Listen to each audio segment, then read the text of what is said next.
আসসালামু আলাইকুম। আশা করি সবাই সুস্থ ও ভালো আছেন। হয়তো এই ভিডিওর কথাটা শুনে অনেকেরই খারাপ লাগবে, আবার অনেকেরই ভালো লাগবে।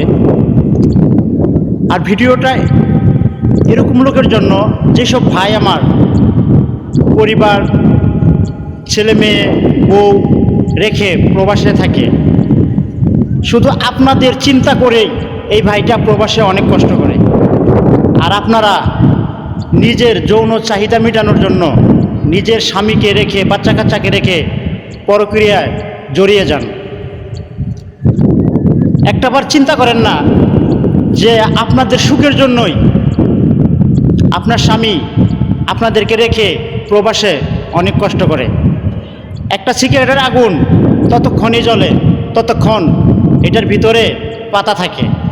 ঠিক যৌন শারীরিক চাহিদা ততক্ষণই থাকে মানুষের, যতক্ষণ তার যৌন চাহিদা থাকে ততক্ষণই আপনার প্রতি তার ভালোবাসা থাকবে। আসলে আপনাকে ভালোবাসে না, ভালোবাসে আপনার দেহকে। তাই নিজের স্বামীকে না ঠকিয়ে নিজের স্বামীর জন্য অপেক্ষা করুন।